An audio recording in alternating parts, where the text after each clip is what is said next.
This is Amira. She is a healthy 26 years old girl. She lives with her sister Afika. Hello.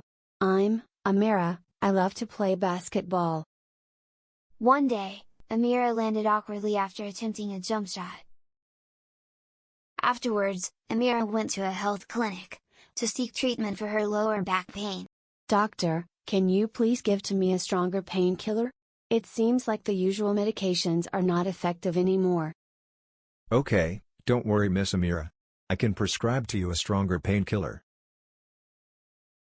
Few days later, Amira's friends invited her to a friendly basketball match. She accepted the invitation even though she is still dealing with her lower back pain. Oh no! What a timing! Well, I'll just take the painkiller that I got from the other days. Then I'll be good for a friendly match. Amira took the medication, according to the instructions on the label of her medication, before she went to the friendly match. Oh! Wow! I should take 10 of this? The doctor must have known how bad my lower back pain is. During the match, Amira felt tired and difficult to make a decision or execute any movement. "I think today is not my day," Amira said, as she leaves the match early to go back home. Several hours later, Afika went to Amira's room, only to find out that she is already lying unconscious on the floor and looking pale bluish. "Oh no. Amira. Please. Wake up. Wake up. You're not breathing. I need to call ambulance now." Unfortunately, it was too late. Amira couldn't be saved. She passed away due to drug overdose. Upon investigation, it was found that the doctor's handwriting was misinterpreted by the pharmacist that leads to Amira's death. Here is how it actually happened. Early in the day during Amira's visit to the health clinic, the doctor's handwriting is still neat and easy to be read. But, later in the day, the doctor's handwriting was not as neat as it was earlier, which then leads to misinterpretation. Hello guys! Welcome to Medication Safety Module number 3. In this module we will learn about look-alike and sound-alike medications, as well as high-alert medication.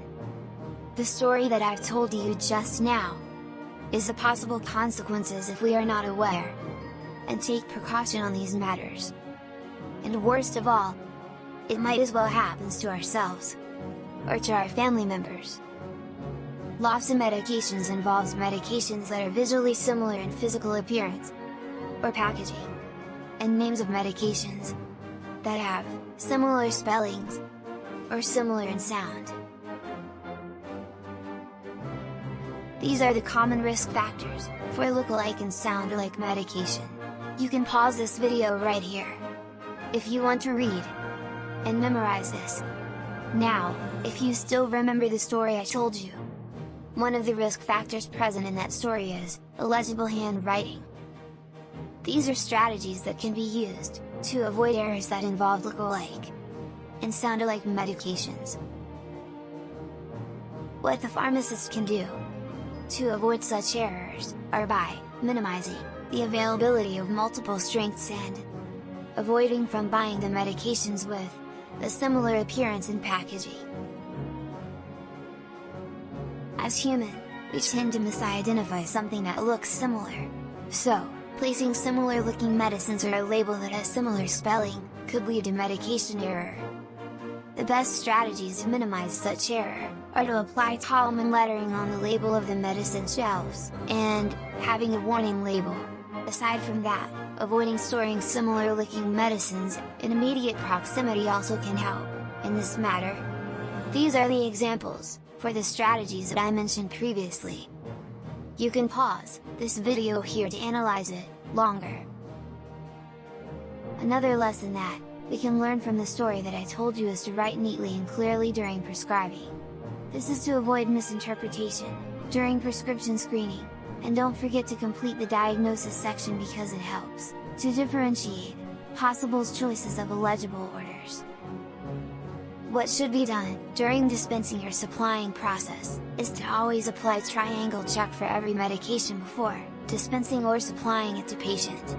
And also, all staffs must be updated with the Lasa medications list, and have access to it whenever needed, so that everyone aware of the look-alike and sound-alike medication in their facility.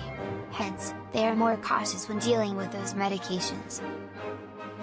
It is known that mistakes will happen regardless of our effort to avoid it. Having said that, evaluation of medication errors related to Lasa needs to be done. We have done with Lasa medication. Now, we move on to high alert medications. If we go back to the story, there is actually high alert medication involves where Amira was accidentally given instruction to take tramadol beyond the recommended dose. So, what is high alert medications? High alert medications are medications that can cause significant harm or death when these medications are used in error. These are the classes of medications that are listed in high alert medication. You can take your time to look at it by pausing this video right here. Essentially, the strategies to minimize errors for these medications are the same as we discussed in Lasa medications. But for high alert medications, warning labels are pasted on every medication's packaging, vials or ampoules to raise awareness of the people handling it, except for when dispensing it to patient. Here are the examples of the warning label for high alert medications that I mentioned just now. So that concludes our module number 3. Feel free to replay this video if you require to. Before we go, probably some of you wonder what had happened to Amira in this story. She actually had tramadol toxicity which manifested as respiratory depression, confusion and tiredness. Lastly, on your right is the producer of this short educational video. I hope you find this video useful. Until next time, goodbye, and have a nice day.